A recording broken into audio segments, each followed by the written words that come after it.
Hey, what's up, guys and girls? Assalamu alaikum, and welcome to episode 3 of the Project Generation Strong podcast.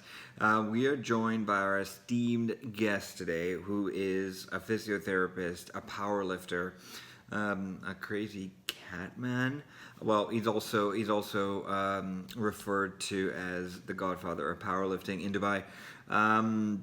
We talk about everything under the sun, from powerlifting, weightlifting, Sheiko, RPE percentages, Dietmar Wolf, Mike T, the IPF, Sweden, modern athletes versus conventional athletes, equipped lifting, non-equipped lifting. There is so much information packed in here. Don't forget to please watch the entire episode. I think it's long, so we're breaking it down into 2 parts. But I'll let my videographer figure that out, and then you'll know in a few minutes. So guys, please enjoy this video. If you like what we're doing, don't forget to like, share, subscribe, and forward it to your friends. Guys, enjoy this episode, and stay strong and stay hungry, my friends.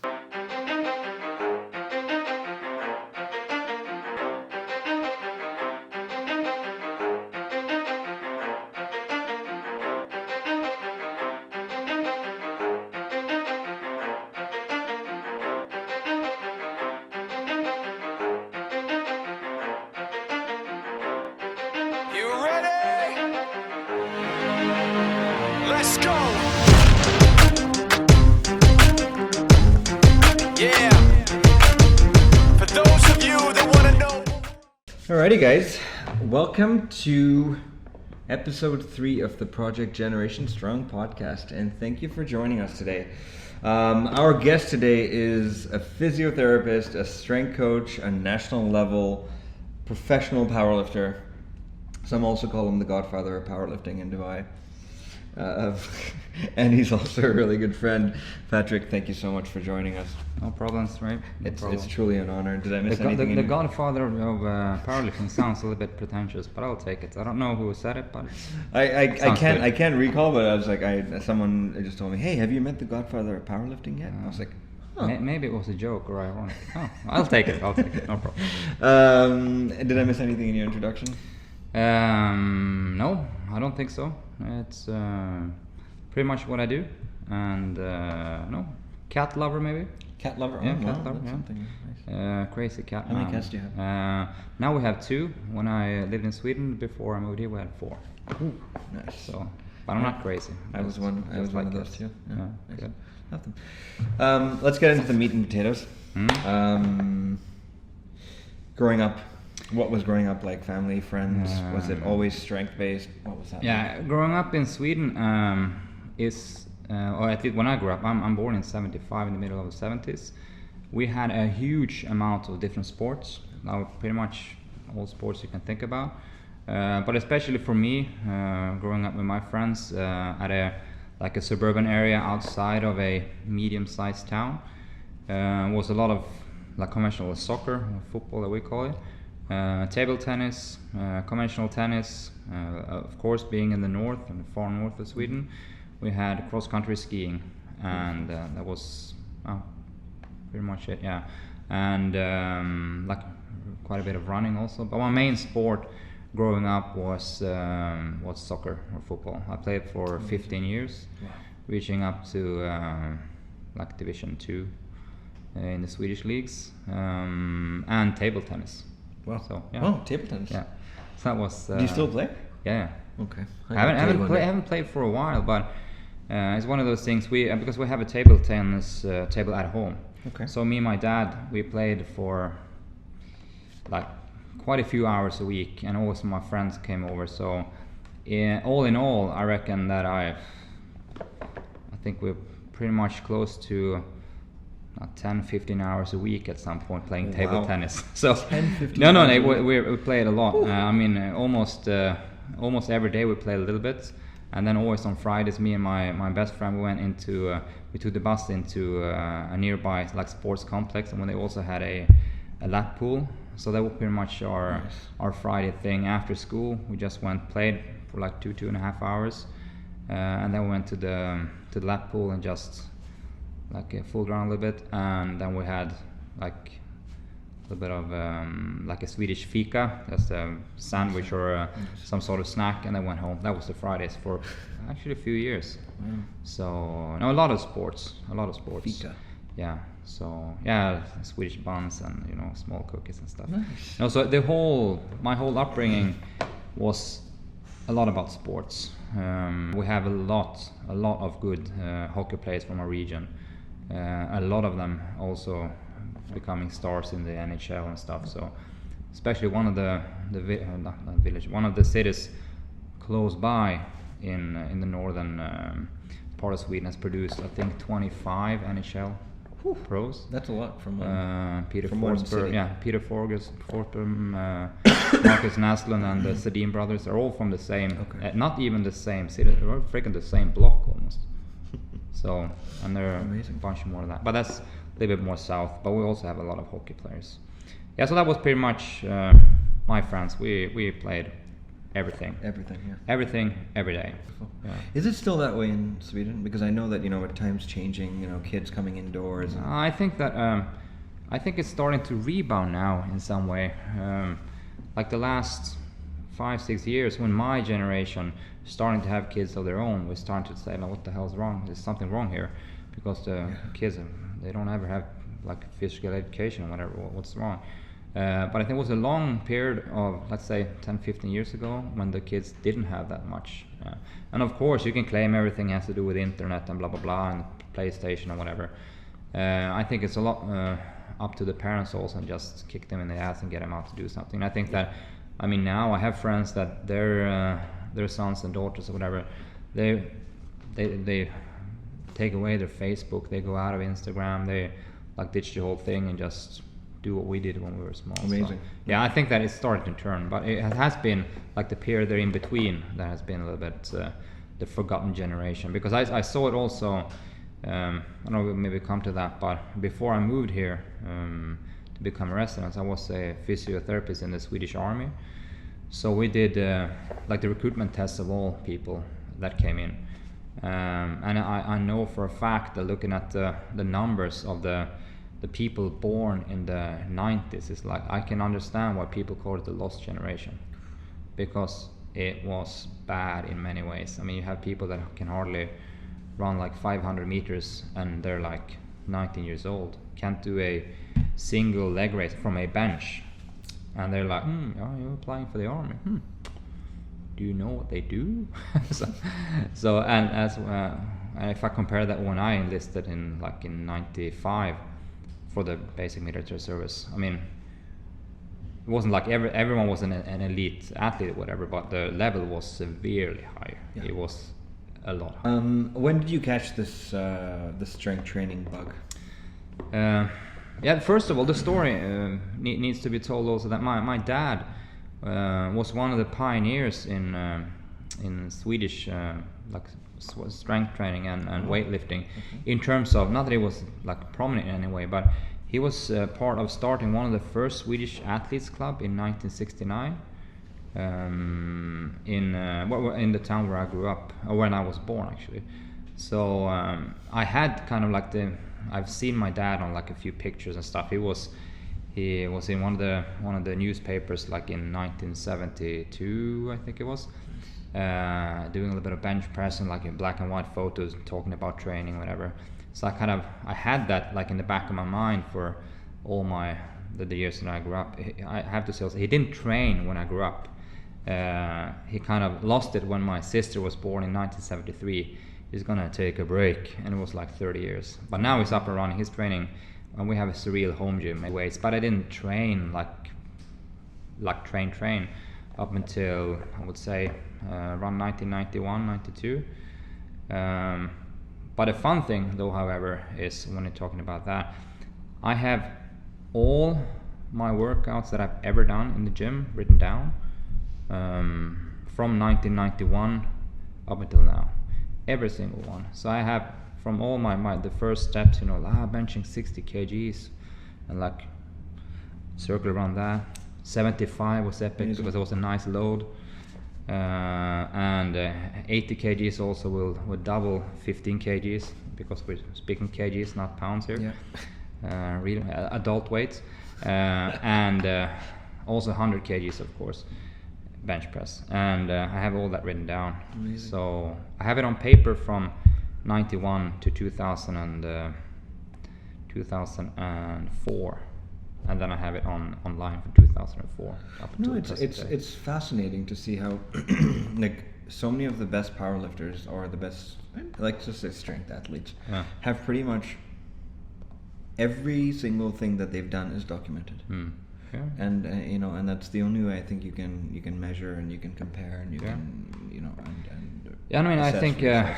I think it has something to do with, like, you need to have a structured mind, and I know that we'll come to when we're talking about people that are, like, if you have any role models or stuff. The people that I have as role models, at least one of them specifically, is very, very structured what he's doing. So I think that is a. Who is that? We'll talk about, it's a Swedish guy, Swedish trainer that I think is really, really good. Alexander Eriksson is one of the young lifters, 5 times consecutive European champion, and he's a double record holder, world record holder, both classic and raw. Wow. So he's extremely switched on, extremely young. He's just a kid, but he has his shit going for sure. So I think that is a trait also, I think, by all the high-end lifters, or most of the high-end lifters. We have to say most of them. Some can also be. My second example of a role model is a Finnish bench press that I've had the fortunate to train a little bit also for a few years. 4 times world champion in the super heavyweight, and he doesn't do anything by any books unless someone trains him. If no one trains him, he just go berserk every single day, do all kinds of crazy stuff. Impression like lift on instinct or lift whatever for the day. He's the man. His name is Fredrik Smulter. So a legendary IPF heavyweight bench presser. First guy to bench press 400 in the IPF. So 400 kgs. Yeah, done. Yeah. What, 80 pounds? See, I do everything. Pounds. I don't know. Up around there. So. You acquire a lot of this knowledge on strength training, and did you read books, you know, growing up, or did you have a certain person that you trained with, or did someone train you? No, like, if we take it from the 90, like in the middle of the 90s, when I kind of switched from, I started to train a little bit of strength training just parallel to my football training in the early 90s, but then in the mid 90s when I went to military, like with the military basic training for a year, that was kind of when I ditched football and switched into like strength. That was strength, yeah. I would say a lot of people say, do you do bodybuilding? Have you ever done bodybuilding? No, I've never done I never thought of myself as a bodybuilder one single day in my whole life. I trained strength training with the angle of power, yes, like and strength. So what that like is that I'm a strength builder, whatever. Like I my training blog online since 2004, and I call it the hybrid theory after a super good album, of course. And that's kind of my way of looking at training from the start, like a hybrid of a little bit of everything. Yeah. And of course now the last few years, and especially the last 2-3 years, I've been focusing heavily on almost only the compound lifts, because I had very set targets what I want to do with the training. In 1997 I wanted to learn more, like strategically wise. Yes. So that's when I applied for doing first a strength and conditioning education, and then PT education, and then what they call the advanced PT education at a school in Sweden. So it took me quite a while to get that. So from 1997 and the end of that year, I was like a certified PT and strength coach. So PT as in physical therapy? No, as in personal training. Yeah. Okay. So, and I did that parallel to my work. I went to the university for the first part was in 3.5 years. So it was the physical therapy education for 3 years, and I also went on the extra half year was actually into nutrition and sports, also at the university. So that was kind of like my stepping stone for like the higher studies. And then after that I did a year on 50% half time orthopedic medicine. That's kind of what I stepped into the real world, or whatever you say. What is an athlete club? Yeah, an athlete club is focused on power and weightlifting. Okay. Yeah. So the only thing we got there are Eleiko weights, Eleiko bars, powerlifting and Olympic lifting. We have quite a few licensed lifter there, both weightlifters and powerlifters, and they train together and it's a very special kind of community feeling and a feel to that gym. So during 2001, when I started my university studies, I was fortunate enough to start training then at the local athlete club in that city, which was called Umeå Power. So there I met the first person I met there, and then I started training was by the time being like an old guy. He was 56 years old, so it was an old guy. And you were? I was 26, 27. Okay, yeah. So I mean, it's not that common that you train one on twice your age, but we hit off perfectly. We trained 5 days a week doing like compound lifting and he was a powerlifter since like 25 years. Okay. So I trained with him every single week, 5 times a week. But in Sweden, powerlifting and bench press is an actual sport. We're part of the sports federation. We're part of the whole sports community. Side note to this is, for instance, 2010 powerlifting was named the sport of the year in my region. So it's like it is an actual sport. So, and I think that's also a background to how I think about lifting and how I think about other things that might come into lifting. And when it comes to all this hoo-ha about federations and stuff, I just get sick to my stomach when people start ditching about that and they don't even in a federation. We only have one in Sweden. We always had one. We've always been in the same because it's the one attached to the Grand Federation. We see ourselves as athletes. We see ourselves as sportsmen, and we're treated by that like that by the media and stuff. So I think that's pretty important for us to kind of like know where people coming from. Know where I come from. Yeah, so that was pretty good then. So 2002, I did my debut as a competitor lifter. Pretty cool experience because I remember walking out to the podium. I don't remember what happened on the podium, and then I walked out. So apparently it went good. I think I did a 195 kilograms my first competition. It was with the old bench press shirts. Yes. The funny thing is that is because of my present club and that club, because we were the two clubs that hosted the first national championship, which is now a classic championship.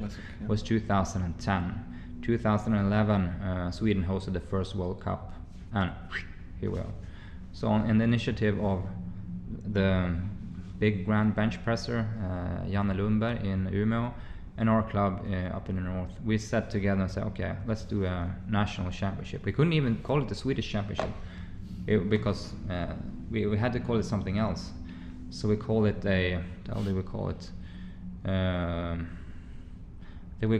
we couldn't call it Swedish Nationals, so we call it like Sweden or like we called it the Nations Championship. So there was a little bit of we had to twist the name a little bit. So that's also why the first World Cup had to be called World Cup. It couldn't be a World Championship because IPF hadn't recognized classic lifting as a special branch in lifting. So it was a World Cup. Yeah. Like competing with suits and wraps, which at the time you had to do because it was the only thing available. It's a little bit tricky to do on your own. Yeah. So it was when I moved back to my home city and kind of rebuilding the club there that I started to compete with suits and wraps. I can't really remember when it was. I should, but maybe 2007 maybe. So people might think that like powerlifting is a sport for loners. Like you can do it on your own. You can. I mean, you can, but it's not like it's not really. I would say it's the most individual team sport you will ever find. but try to do a heavy squat session with suits and wraps by yourself. I know like a few people can do it, but you need, especially for young, unexperienced lifters, there's no fucking way you can do it. You need to have like experienced eyes looking at you, which we could do then. So we were always like, we had the rotational system that we had. Not everyone can squat at the same day, for instance, with suits and wraps, because it's going to take you 7 hours. So we have like 5-6 guys doing it one of the days, and then 5-6 guys on the other. So and also the knee wrapping. Like if you have 5 guys squatting on one day, and you have 1 or 2 guys really skilled in knee wrapping, and it was pretty much me, another guy. You fuck up your hands like major, like it's not like you're gonna break them, but the grip gonna be going straight down the grains. So, but it builds a lot of character, and it builds shitloads of like unity around the sport, equipped lifting. But I think that in the way that I see it, and the way I kind of still see it, is that it keeps a lot of, let me call them like unwanted people out of the sport, because it is so hard to be good at it. We had a few like really like a few of those really strong guys that was like on the side, but I'm gonna go into this, but of course I can now squat the Swedish champion, I just put on the suit, gives me 100 more, but I don't think so. Numerous occasions we had a few of those guys kind of like nestling in and trying to do a nationals or whatever. I saw a lot of them just fall, not like they didn't fall, they fall literally. You know, if you haven't practiced with a squat suit, you're gonna fall. If you haven't benched with a bench press shirt, especially when they became a little bit stiffer, you're not gonna go down to your chest, you're gonna do something wrong. So I think that is it's kept like the core lifters. First of all, you need to train together, you need to have like a community, you need to be part of something. So I think that is a very good part of the equipped lifting. Then you have the other side, of course, when it comes to attracting new people coming in. I 100% understand why classic lifting going like this, or raw lifting, because it's very simple, very easy. You don't have to have suit and wrap, you don't have to have 5 guys. It makes sense. It makes sense. Yeah, for sure. But I think the two things complement each other. But now we kind of come to the crossroad also, at least from my end, maybe should we choose the path or not? I'm not really sure 100% actually. Grew up, of course, the club that I represented was a really good one, Umeå. But then we also had a club even closer to where I'm from, in a even smaller town, which have shaped 5-6 extremely good lifters. It's called Öjeby Athlete Club. At one point they had also like 5-6 people in the national team. One of the guys, I think it's still, I haven't checked this actually, but was before the weight categories changed. I would think it was the 52 category, 56 category, scored at 320. Magnus Carlson, an epic. I think he has close to 25 world records. And even to this day, one of the most strategic coaches ever we had in Nordic lifting, a guy named Kåre Lundgren. Unfortunately, he died a few years ago, but he was very strategic when it comes to not training too hard all the time. So he enforced what he would call signal training, what other people would call explosivity training, or like the West Side also have the dynamic effort day and whatever, but dynamic effort is actually a little bit lighter, at least from the beginning, a little bit lighter than signal training. Wow. But he was their method, they actually developed like an old method, which was built on heavier workouts, of course, but then going down to loads around 70% and doing like really fast reps, and that was groundbreaking at the time. So do you break down your training for the year in different blocks? Yeah, I kind of recent years I compete once or twice, usually it becomes twice a year. Before, like back in the earlier days, we had to compete 4 or 5, sometimes 6 times a year, being part of the team. So we had to do the team events, and also then for national championships. Now I have I'm fortunate enough to aim at 1 or 2. I need to do like a national championship in order to qualify for worlds or European championships. This year I actually had kind of like I could slip the side route. I didn't have to go home to do a nationals. Because it's only the top 2 guys in each weight category and age category that can have a slot in the national team, for instance. So, but I managed to, since I performed as good as I hoped for at the Worlds. So therefore I can kind of like dodge that, and I can prepare for Europeans now without having to go back, because it's kind of special circumstances when we're living abroad. So I don't have to travel home, because it takes a lot of time, takes a lot of money. So, but usually I break down in trying to peak 2 times a year. My training, I've kind of developed, or as I feel at least, I plan it in 12-week blocks, and usually 6 + 6 weeks. So that gives me, if I do that a few times, adds up into 48 weeks of planned training. Correct. And if people usually like, do you have like your deload week and stuff? Yeah, I have deload week, as in I haven't had a rest day. Rest days I've had. I haven't had a rest week since the 90s. Like, I haven't like a proper rest week. I have a rest week if I'm sick. I don't ever take like a full week of rest. I have never understand the concept, and for me, it's not like I'm psychotic or anything, but I like going to the gym. I will go to the gym and do a lighter workout, even though it's right after competition. I don't like the feeling if I go full on a comp and then I don't hit the gym for like a week. The whole body will feel absolutely destroyed. The muscles, all the ligaments, all the coordination is fucking gone.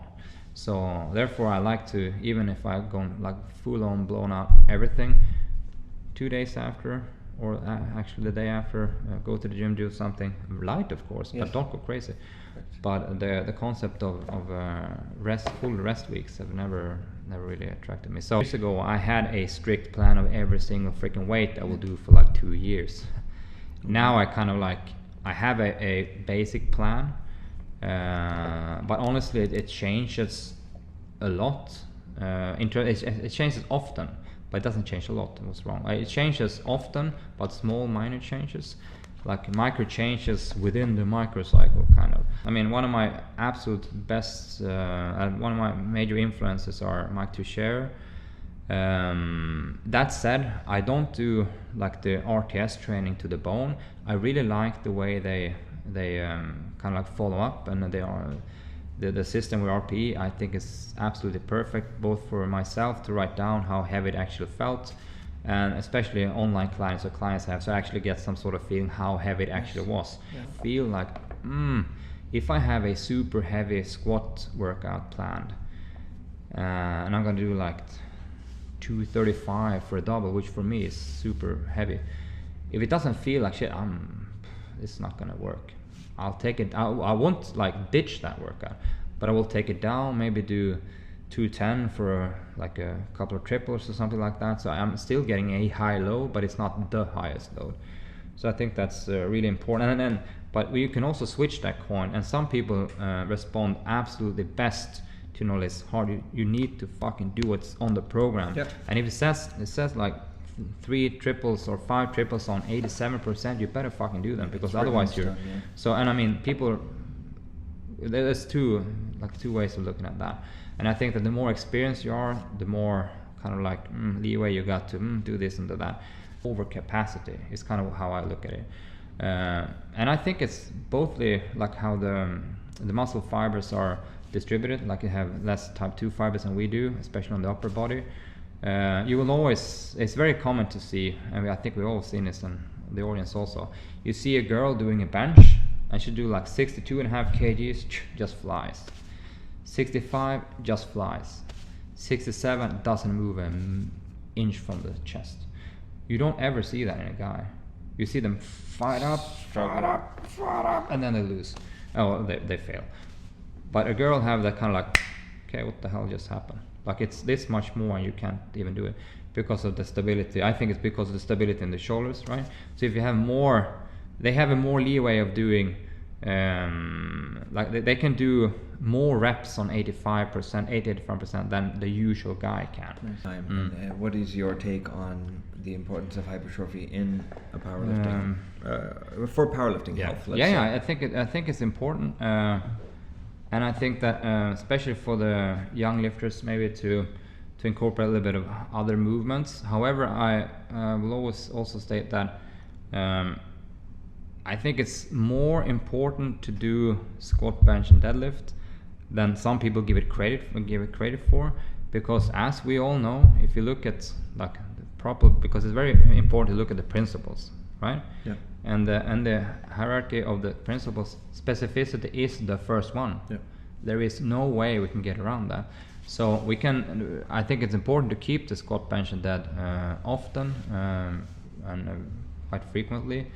But I think the problem with the young kids, I speak about them as a generation now, but a lot of the young kids that you see at the gym, maybe they're too focused on having a program. And I mean, 10 years ago, or 10 years ago, or maybe even 5, by the way, when you came to the gym and you saw someone lifting, the first thing they asked wasn't like, what's your program like? How many percentage do you train today? Have you trained like 531? Have you do like Lane Lawton's program, PH3? What do you do? Like you Sheiko? Like, the secret is not in the program. It's not in the program. It's and this I contradict myself here, but the secret is not in the program. The secret is that you go in and you put your heart and mind to it. That is not the same thing as going into the gym and just go berserk every other day. Yep. That's not the way either. But I think that you put too much trust in like let the system carry you through. You have to put in the effort also. Yeah. So, but reaching back to the question, I think the hypertrophy training is really good. We need to implement a lot of it, and like hypertrophy, I mean, coming up to like 6, 7, 12 reps maybe. Yeah, that's what I was going to specify. So when it comes to, like for instance, recommending the 20 rep squat training, whatever, I think that, and you know, Stan Efferding, I think actually, phenomenal. At his line of work, I think it's pretty cool, and I think it has a lot of good insights. Especially when it comes to other things than training. I don't really, exactly. So when it comes to how you plan your nutrition, how you plan your recovery, and how you kind of approach things as a businessman, I think that's maybe his best traits. But answer to the question, hypertrophy really important. Do assistance exercises, and I mean, all lifters have to do some of it. Some people do extremely little. It's like almost, you can't really understand how can they lift anything. They only do squat, bench, and dead. Like 2 times. I'm thinking of especially one guy at home, not from my club but from Sweden. He has his own business and he is training squat, bench, and dead at most 3, maybe 2 times a week. Doesn't got time for anything else. Performs insanely well in those 3. I'm pretty sure that it's not super good in, and I know for a fact it's not really good in like doing pull-ups and stuff, but as in specificity, really good. But I think that that's one of a kind thing. We need to build a solid foundation to carry the whole organism through. Correct. So for this is that in the Swedish Federation we have what's called a physical test, which we do with all our lifters in powerlifting. In powerlifting. Yeah, we have because we're part of. We have the same kind of measurement tool as all the other sports that are in Olympic programs. So we have called physical profile is the name of the thing. Okay. And it includes pull-ups. It includes bench press with feet up in the air, medium grip. Okay. It includes a very refined stomach exercise we call the brutal bench, which is kind of like have a 90-degree angle here, hanging down, going up like that. And also have the Cooper test running, and also have a grip exercise which measures the grip capacity. So it's like a good it's an all-round test for powerlifters. Yeah, it's been designed. The tests are universal for all. We have one that is. What are you doing? No, we actually all the movements that we do are included in other tests also, but not all of them. For instance, we do a high bar Olympic squat. And the narrow grip bench press. So that's not specifically powerlifting movements. They're general movements. Supers test, because there's three is strength, power, and endurance in this. You get the parameters that you put in the database. Of course, the powerlifters, to get a high result like a 9 for a powerlifter, you don't have to perform as well as the Cooper's test as maybe a handball player. Of course not. But if you want to have a 9, like a really high rating in power, you better freaking press a little bit more than a handball player. Yeah. We also do like the counter movement jump test. You need to be good at that, but of course not as good as a basketball player, of course.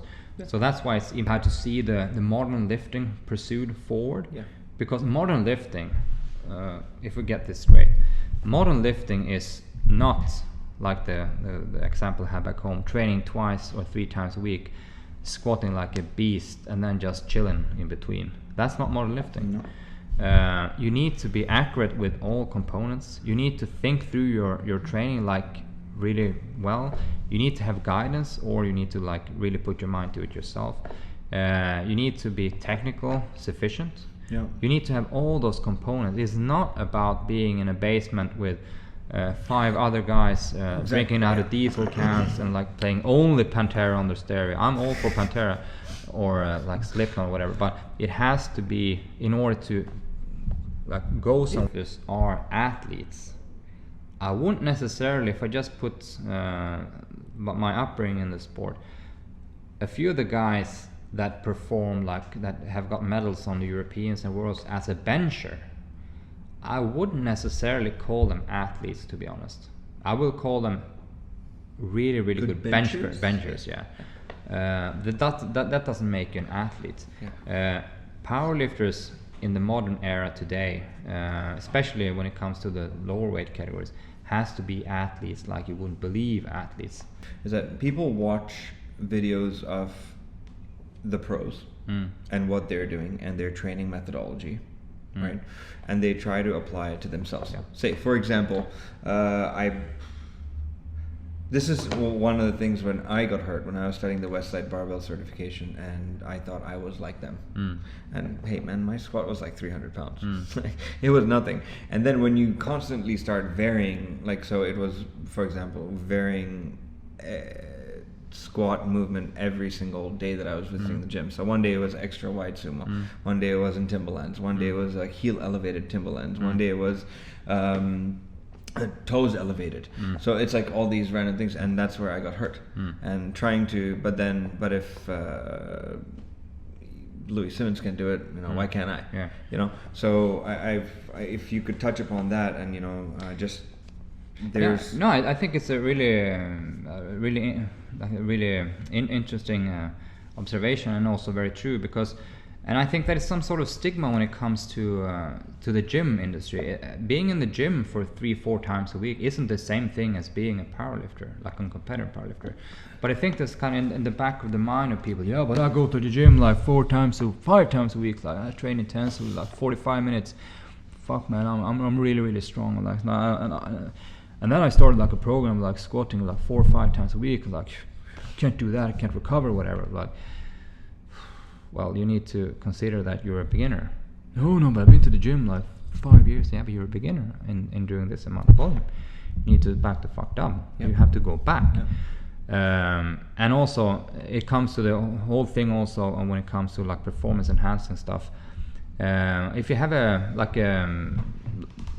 bodybuilder guy or some who do like hypertrophy training 5 times a week, split schedule, maybe 6 times a week, trains his arm, trains bench maybe once a week, and then the other thing do like flies and stuff. Trains his abs once it's a like, week too.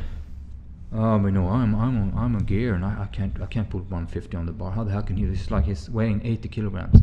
He's got to be on roids, man. It's got to be the roids. But no, maybe. Just maybe he trains bench 4 times a week in a sufficient way. Been doing so for 3-4 years. Just maybe.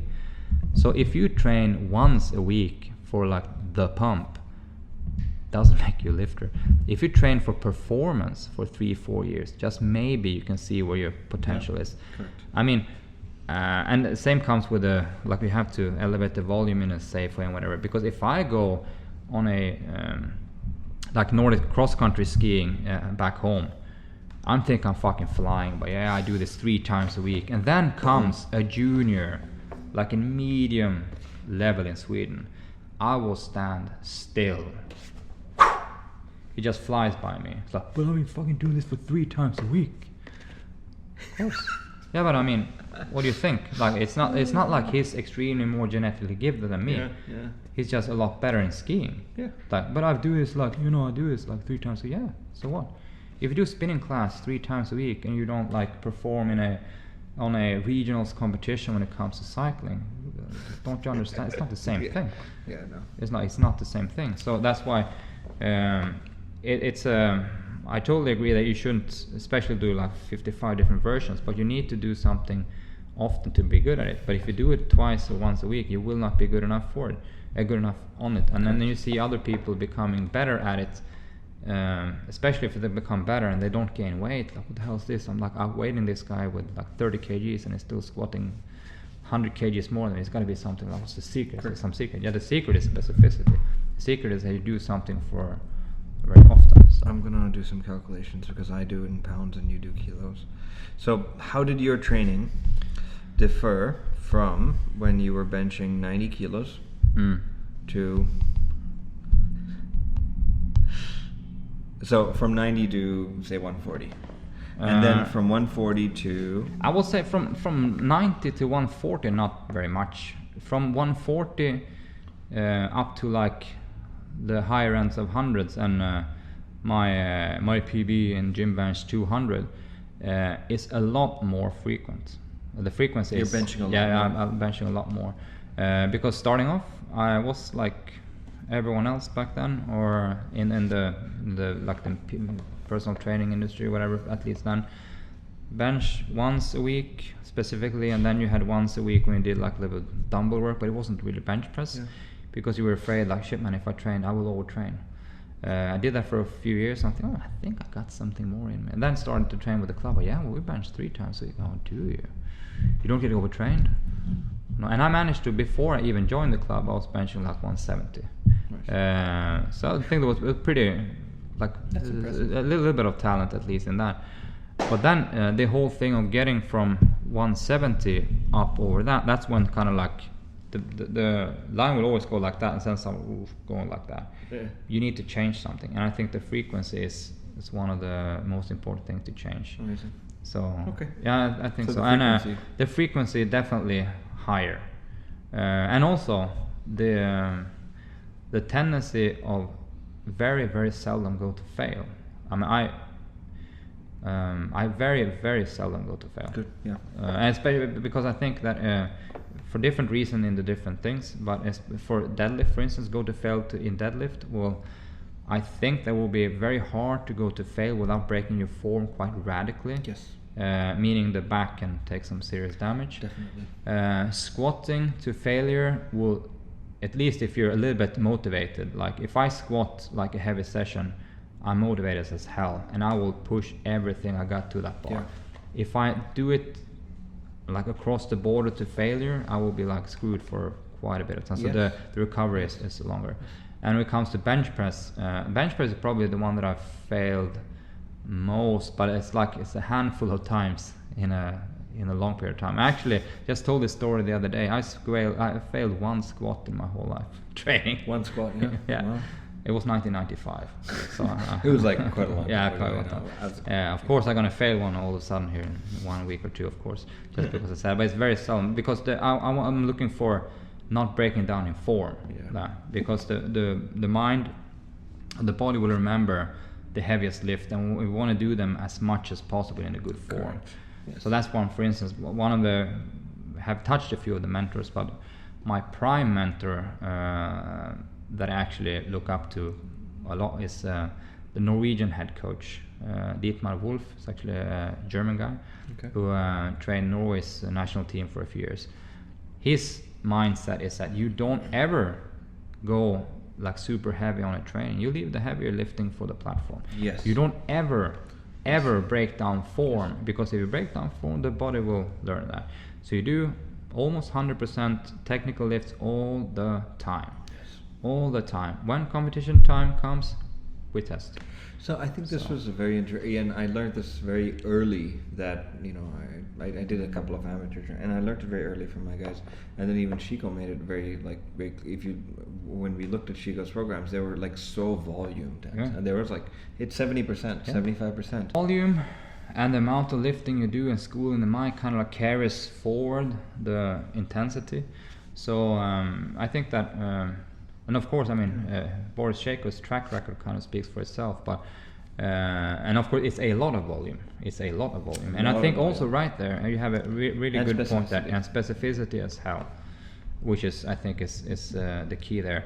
But also when it comes to these kinds of programs, if you're just starting up, okay, what are you gonna do? I'm gonna go for Sheiko, okay, and you go for Sheiko's number 27 program, okay, this looks good, okay. Well, the weights looks easy, and you start, and after a few years, I'm fried. Of course, you haven't like analyzed what you're gonna do. You need to start on a beginner's level, enter real 1 rep max. Do not like, I think I can do like 5 kgs more. No, you can't. so try to be legit when you put them in. But I think that is also, if people out there are looking for some strategic training, of course, I think the most strategic ones that is out there to have on like apps and stuff, if you have the Sheiko app, like a good one, when you have like 15-20 different programs to choose from, if you want to start doing real good thought through training, it's right there. Word of advice, just be humble when you put your 1 rep maxes. Do not think that on a good day I'll probably do 5 kgs more. Don't. And no perceived. No. You mean perceived almost? Yeah, no. It's like, on 1 RM calculator I did 5 reps for 200. No. So it's like, and if you do the perceived model, look there, enter that. School of one of the other influences that I talked about a little bit here earlier, Alexander Eriksson, the guy in Sweden, young guy. His training is also, we come to that later on, but if there's any people that I recommend people to follow online, it's Alex. I heard of his name yesterday when I was working on Tarek. I was doing some FST work on him, and he mentioned, like, I was like, he's as far as I'm concerned, he's the man when it comes to, he's the kid when it comes to strategically planning and executing, and have a good variation also of his assistant movements and stuff. And it's also very influenced by Dietmar, Mike Toucher, and of course Boris Sheiko, kind of that kind of strategically thinking, and not. I think if we have Sheiko, Dietmar Wolf, and Mike Toucher, they're in that circle. We have what I will be consider the modern approach to lifting. Beautiful, pretty much. Amazing. I mean, there are other guys that are really good, but them that's amazing. Accessories for the squat. Like a variation. Just one. Just one favorite accessory. As a variation was, I would say. Most bang for your buck. Well, I brought for myself. And this is also a movement or a variation of squat that is also like a two-edged. Someone get a lot of it, someone don't. It's the reverse bands or hang bar squats. And for some, I heard Mike Toucher on a podcast a few months ago, and he spoke about he had one lifter, an old guy. So I felt like maybe it was me. He benefits a lot from hang bar squats. So that's pretty much the only. So maybe it's age or something. But I really like that, like accommodation resistance that the hang bar gives. And I mean, people say, is it good for classic squat? Yeah, I think so too, because you have the benefit of overloading like pretty much 2/3 of the movement. So I would say that. But if like for regular people, I would probably say pretty much they're going to come back to all moved, but the 2 count pause in the bottom, like 2 count pause. Okay, yeah, the pause squats.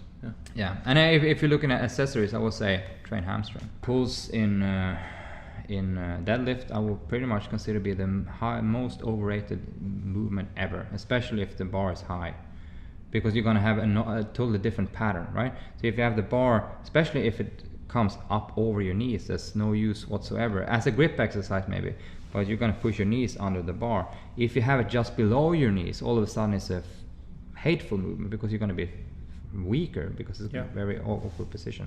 But high rack pulls as an actual movement for like evolving your deadlift, I think is pretty useless actually, especially if you do it reps and you're like, what's the use? It's like, what's the use? What's the use? I actually remember a coach actually, you know, this is more like they were really insistent on rack pulls. It's like, even if you're going to do rack pulls, you know, and you're going to have that straight back, that's really wrong, because in that position, if you're lifting off the ground, your back is like this. So you know, you might. Yeah, so that's what's the best exercise complementary for deadlift. I would say it's the deficit deadlift, and not like insane deficit, like just a tiny bit, because it works with the position in the bottom. It works on the position in the bottom, because if you look at the finish of a deadlift, if you lose your lower back in the lower part of the lift, you're fucked. Because you can't totally redeem yourself halfway up.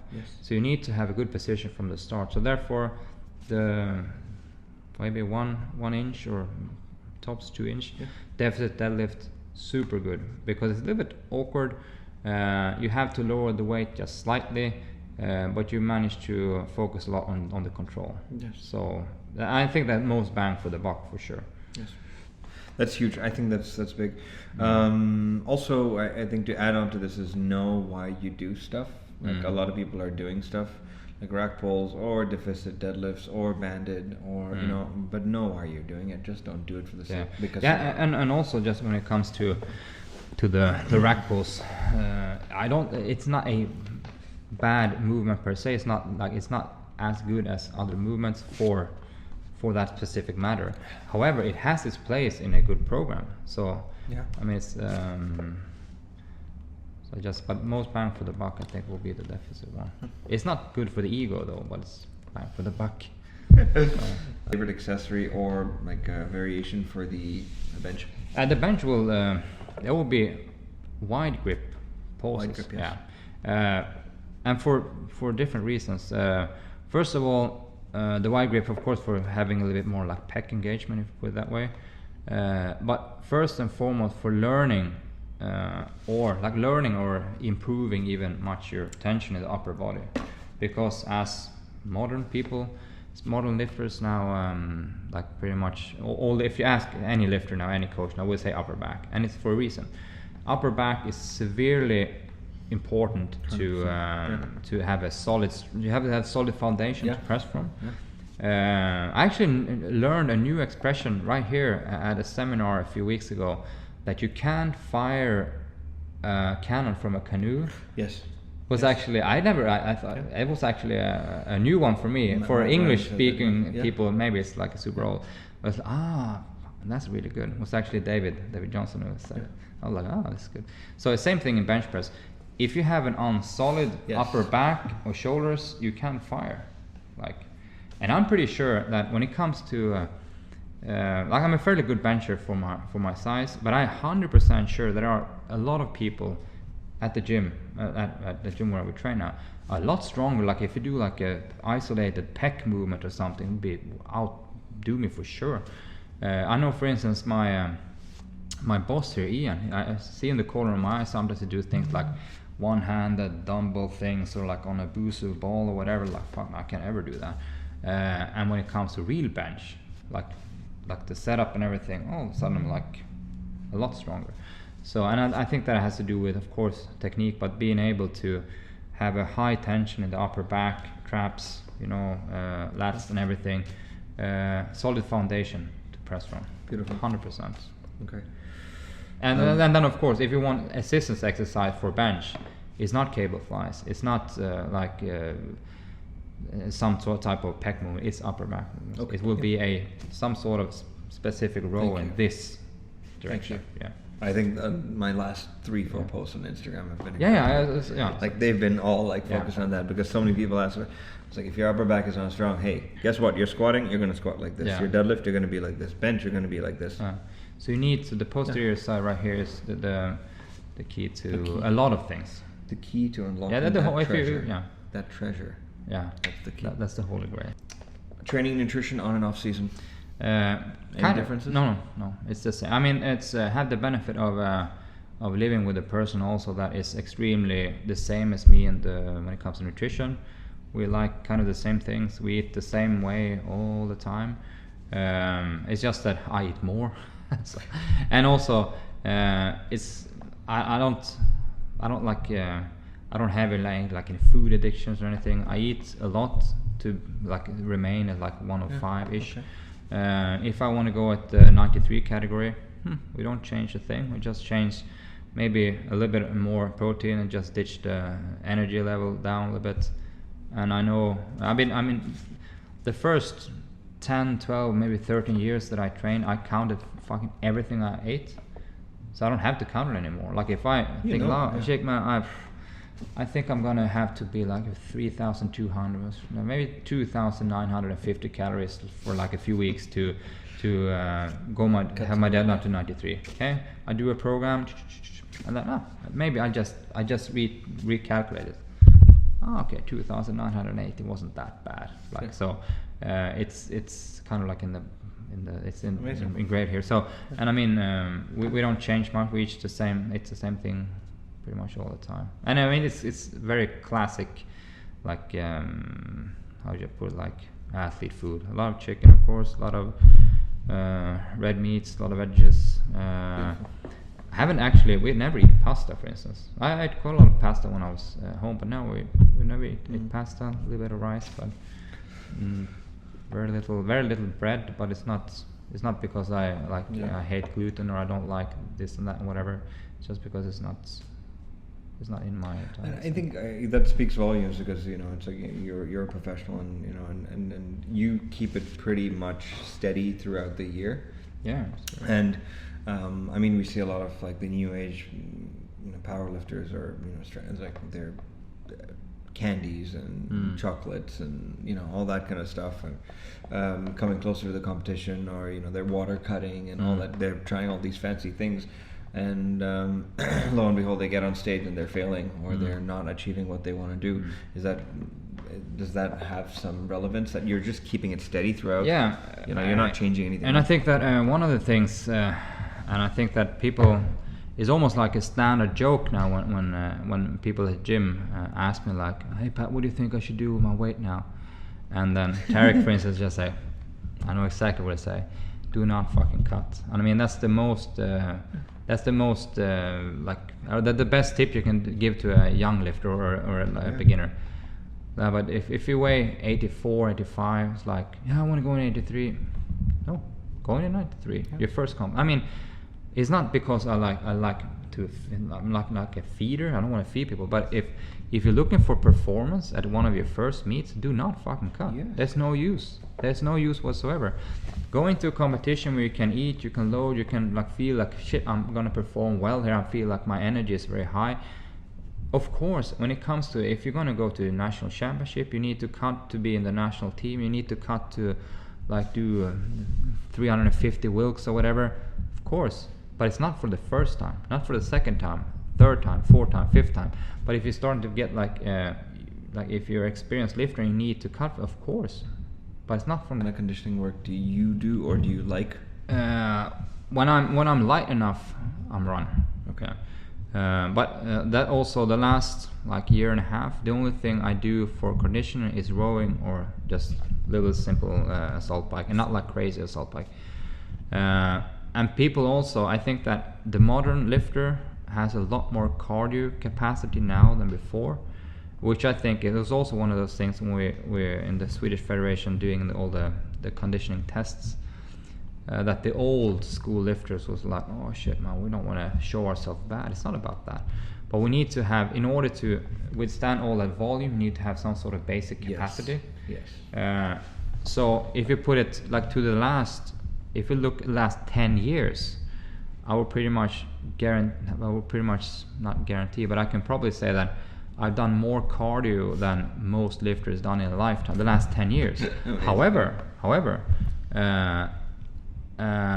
people nowadays coming into, if they come from the CrossFit area, they've done shitloads of cardio, which is good. So they have a basic capacity. But as far as then, I think it's almost like overdoing it. So there's a margin there. Like I've done a lot more cardio before than I actually benefited from, because my background is actually as a runner and for instance, like the last being in the military, we trained for the Army Athletes Test, which is running 10K, and I wanted to be the best ever done that test. Of course I ran, but as a lifter, running isn't productive. Having a basic cardio is productive, but being good at running isn't really productive. So having a basic level, so I will say that when it comes to old school lifters, I will say do a lot more cardio. When it comes to compared to CrossFit, do a little less cardio. So what would you say would be the best place to find nutritional information online, or would you say everything is so like black and white online that come and see the professionals? I would say when it comes to, like, if you want to search knowledge for yourself online, it's such a tricky business. So myself, for instance, I don't really search so much online. I have a few guys that I follow back home in Sweden, so it doesn't make so much use here. One of them that I like is a guy named Jacob Gudiol, which is one of those fighters of bullshit, I would say. Seeks out bullshit and just totally destroys it. For instance, there are a lot of the popularized documentaries about all kinds of stuff, like what was the last one that just came out, which it was just ridiculous? What the Health? Yeah, What the Health? Yeah. Okay. For instance, that he broke down, and this I actually saw. Who was that? Yeah, that was the intense guy, the US guy. What's his name? 93 kg lifter. No idea. Yeah, you know. Whatever. Okay. He also broke it. What's his name now again? It will come to me. He broke it down like a lot also, because there's so much in there like isn't really true. It's like actually fucking lies. Lane Norton. Okay. Intense guy. Very intense. Very intense guy. Yeah, but he actually, and he says all kinds of things. But that was actually one of the better things, probably the best thing he had. Yeah. So when it comes to nutritional guidance, then if you're looking for specific individuals or stuff, Lane will probably be one of them. Even though he's very intense, I think he has some good points on that. The English guy, Owen Hubbard, I think also is pretty good. He doesn't have so much content on his Instagram, for instance, but if you want to have like a high-end nutritional counseling or something like that, it will be there. Other than that, I mean, look at the best advice at least will be, don't trust everything you read, and if it seems too good to be true, it probably is. Yeah. So, and for myself, the nutritional guidance, I kind of go back all the way to the university times when studying that, because to be honest, the nutrition hasn't changed that much. People think that it's changed a lot.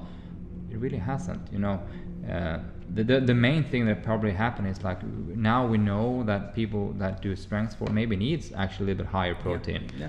Back in like quite some time, people said no, it's 0.8 grams per body weight. You can't have more. But yeah, actually, it's been proven over and over and over again that it actually can. Can we move on to local federations? Yes. Like where do people go? Where do people start? I told you before here that I had a meeting with the UAE powerlifting committee here last week. Last week. A really good meeting, and I think that it's important for us that live here at expats to kind of like check in with them, to know and to explain to them we're trying to work in the same direction, because I mean we have hosted a few meets, or Warehouse Gym have hosted a few meets that I have been like semi-involved. I can't really be involved that much since it's not within a federation, but we want them to understand that we want to work with them. Yes. In order to proclaim, to grow this sport bigger. Yes. And I think that doing that meeting with also a mutual friend that actually speak Arabic was actually a really good thing. So there are also quite a few things going on within the federation. They have a few international competitions coming to this region. The first one will be in September, when they're having the Asian Championship in bench press, both equipped and raw. Yeah. So Nice. I think that that is a huge opportunity for people to tune in and see what like competitive powerlifting, in this case bench press, actually look like, and how it can be, like how you can get in contact with those kinds of lifters, because it's in the Asian region. We have a really good bench press team from Japan, for instance, one of the best in the world, both classic and equipped. So, and also we've also managed to have like an understanding, and we now have kind of their blessing to organize a few things here in the future. And I can't really say, hopefully, let's put it, hopefully, when this broadcast in February, right, something like that. February. Hopefully then we've been able to announce that we're going to have some sort of competition in the beginning of this year, on the early stage of this year. Nice. It will be with the blessing of the federation. We will not be host as a meeting underneath in their federation, because you need to have a license, you need to have all kinds of things. But the bottom line is that we can do a lot of things, but we have to go through the Dubai Sports Council, which I think is a really good thing. I mean, I support that whole organization thing, that you need to do that. You can't just do do something on the side. However, I think what happened when the Kuwaiti guys came over here a few times, and now they started like a barbell club back home, and they actually started the Kuwaiti powerlifting committee also. So all of a sudden they also have a organized organization. So I think that this whole region is up and coming. I know for a fact that we have a few good lifters in Oman, both young and also senior lifters. Saudi is a huge market. Our market is a huge opportunity for lifting there also. So and I think that upcoming events. Yeah, the upcoming thing is that we're hoping then to be able to present something at least in the end of March. That's our absolute goal. And also we're hoping to be able to do that as a kind of like a yearly thing. I mean, and we've hosted, or actually Warehouse have hosted, and the commune has been part of 3 times. We've done meets at the Warehouse gym, and we hope to be able to have that out there also, in the Warehouse gym or at any other place. And I think there also actually could be a benefit of also engaging the weightlifting community, because I think that weightlifting is also as a sport also, of course, it's a big sport, but I think the powerlifting is now blooming. CrossFit and weightlifting has been blooming for a while, but it's not actually it doesn't have that avalanche effect as of yet. So I think that we should engage also the weightlifters. Cool. You will not find me on the weightlifting platform, that's for sure, because I suck major. But or I think secretly, I mean, that's why he has his gym over here. So to practice the lifts. And snatch isn't my thing, for sure.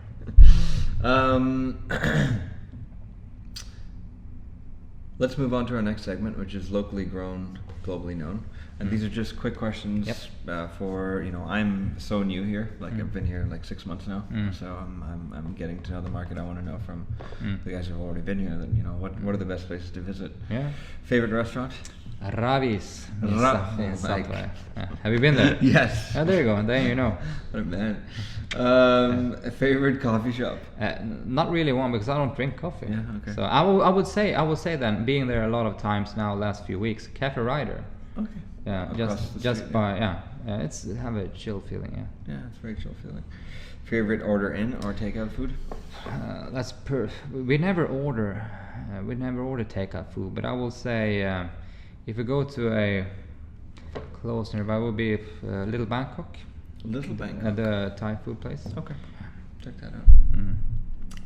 Best steak in town. Where do I find best steak in town? You will find probably at the meat company in Madinat. Madinat. Yeah, okay. bring your wallet. Okay. Yeah, it's not really. You got your wallet? Yeah, bring your wallet and go to We're going to Monday next. night, yeah. Favorite place to shop for fruits and vegetables? Maybe boring, but we shop at Spinneys. Spinneys. I think it's really good. Okay. Yeah. Meat? Same thing there. I think that I'm not sponsored by Spinneys here now, but I think that the selection of meat actually that I have at Spinneys is really good. Okay. Yeah, it's really good. And even compared, back home we have a lot of good meats, locally produced and everything. Here it's not locally produced. Most of it, the steaks and stuff, is from New Zealand or Australia, but they have some really good stuff. meats. Yeah, for sure. Best place to find supplements in Dubai? I only go to the pharmacy. Okay. To Life Pharmacy. And I mean, honestly, they have the basic stuff. They have protein. They have good protein, both whey and other. If you're allergic to anything, they have decent price on creatine. Decent price, yeah. Yeah, so it's like, okay, that's it. And they always have, like, you get some sort of voucher coupon and stuff. Coupon, like that, yeah. So that would be that. Okay. Top people to follow in the Middle East? Yeah, I thought about that a few. Actually, one of the people that I follow him because I train him also. One of my clients, Aaron White, who has the White Box. I think Ronsky. Ronsky, yeah. Yeah. So if people don't follow Ronsky, you are missing out, because it's a super intense guy. Nice. And I want to meet that guy. You wanna for sure. He's such a nice guy, because we have here a guy in his 40s just starting with powerlifting like a few years ago. Actually, no, less than a year ago. And like, he goes full on. Like, his gym is surreal good. It's so good. It's amazing. It's probably the best powerlifting I've ever visited. I've visited a few, I can tell you. But super good gym, and his intensity when he lifts is fucking awesome. And he has one of the clips that he has on his Instagram profile is when he did his PB and squat totally alone. As I said, guy in his 40s. I get the shivers when I see it every time. The way he's amp up himself and just slay that squat is. I will actually show you afterwards. You will see what I mean. Okay. Other than that, I mean, we have one of the young lifters in Oman, Khalifa. I have to what's his name? He's wrote it down actually. Khalifa Powerlifting. Nice guy. I follow him. Yeah. The guy is strong. Really nice guy, and we have a lot of I've never actually met the guy, but I have a lot of connection on the Instagram, and he writes me quite a lot. And he of bumps questions. around with like UK and stuff too, right? And he's really good. And also and a new guy that I actually didn't know of up until I've heard his name, Alex Ang. A guy that actually he's a 17-year-old guy training at one of the schools, American College or whatever. Oh, wow. We're talking like an 80 kg lifter, throwing around reps on 240, 250 deadlift. That's like, it's a sub junior. Yeah, he goes by Mr. Alex Ang. Right? Yeah. So really good lifter. Oh wow. He's. Oh yeah, he's new to the gym. I just saw him. Yeah, he was just here for the vacation. Then he trains at the school. Singapore. A Singaporean guy. Yeah, but he's in Dubai. So really nice guy. A really nice lifter. I also just chatted with him a little bit online. Never. Yeah, he's met got some him. clean stuff. Yeah, and of course, I would say the best and the cleanest looking lifter and the executor of Chris Wong at the Warehouse Gym Beach. It's like it just puts like. Yeah, no, I just shut my phone off. Yeah, no, it's and that's also how I think a modern powerlifter looks competes in the 74 category. Precision. Chris, we can call him because he very technical lifter, superior technique in squat, extremely good. Sumo deadlifter and fairly decent bencher, but especially his squat and deadlift is extreme, and also the way he approaches his lifting, very serious. So I think that is pretty much the top. And also, as I mentioned before here, if you want to have like an all-round guy, I would actually say the Scottish Ross Gilmore. One of the coaches from Warehouse. I like his stuff actually. He's a technical freak and everything, and I really like him.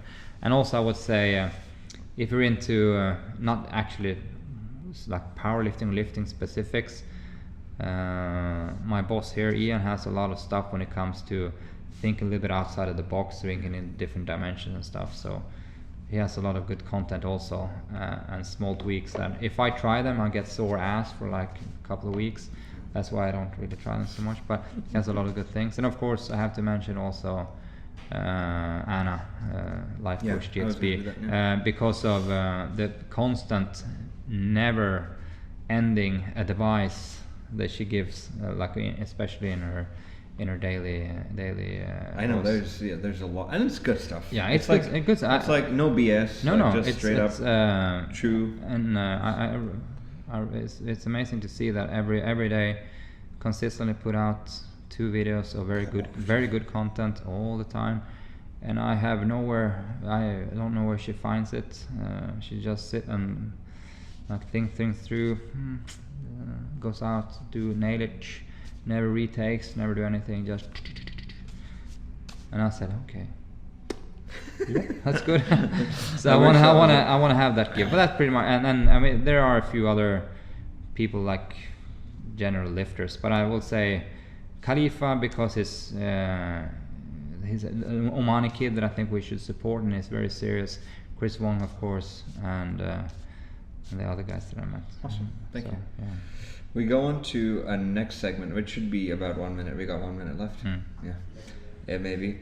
Crazy, stupid, strong. So just the first thing that pops to your head when I ask you these questions. Milanichev or Chad Wesley? Chad Wesley. Sheiko or Louis? Sheiko. Hafthor or Brian Shaw? Hafthor. Arnold or Ronnie?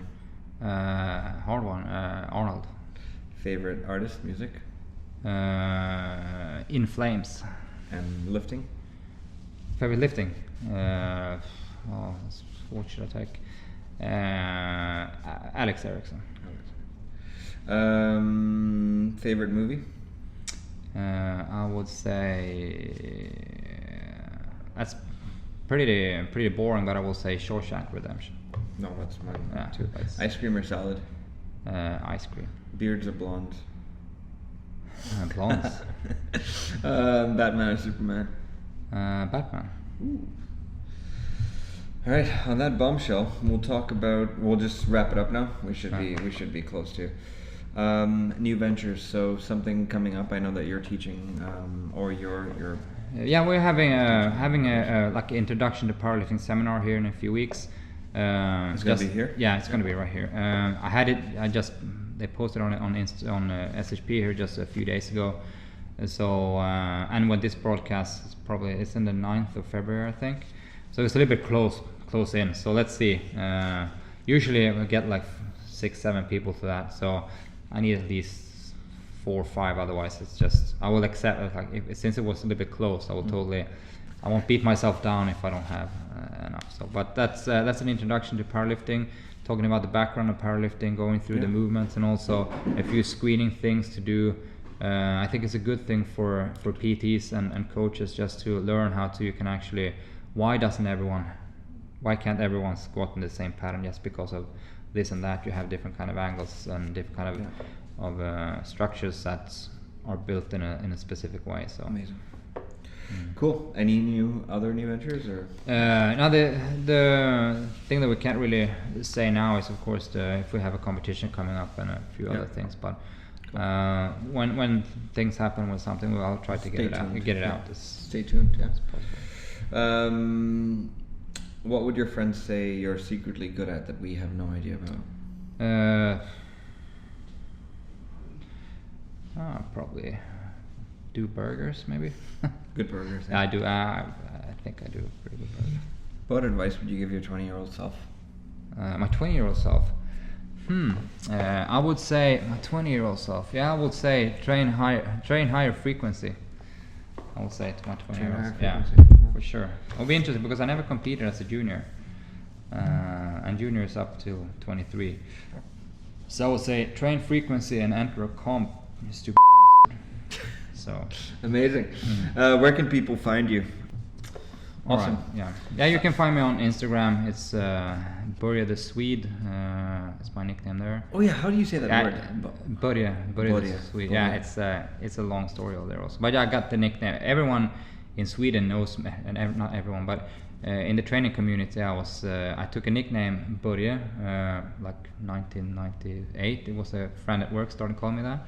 So when I registered my training blog online, I registered as Börje, my Börje H, which is the H for my initial in my surname, and a lot of people, the first 10-15 competitions I did, like, who the hell, aren't you on the list? Yeah, I'm right there, but there's no Börje there. Yeah, it's right there.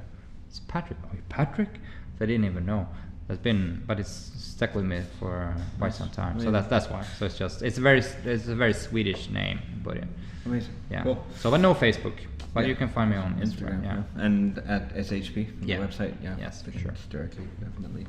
Patrik, thank you so much for joining me, and it was such a pleasure. I know that I mean the guys out there got a lot of value. I got a lot of value myself, and just even to learn from someone as epic as you are, that's really cool. And I definitely will want to keep in touch and of course, pick your brain, maybe even an episode 2. Yeah, for sometime. Sure. So thank you again, guys. Thank you for joining us. If you like what we're doing, share, subscribe, follow us on YouTube, Instagram, Facebook. We're going to be everywhere. Twitter. We're going to try to get as much as information from this video onto the links below, and make them a little bit more available to you guys. So please stay tuned. And there's also an apparel line that runs parallel, so please support us. That's one of our hats, the Strong hat that you can see on the table. And the Strong, we didn't misspell it. It actually, in the Urban Dictionary, it means never leave your friends and family behind. And because he's from Sweden, can I pull this away? It's yours. The Eastern European accent, he can actually say Strong better than a lot of us can. Thank you, Patrik. Thank you so much. Guys, have a good day. I'm Ray. Stay strong and stay hungry, man. See ya.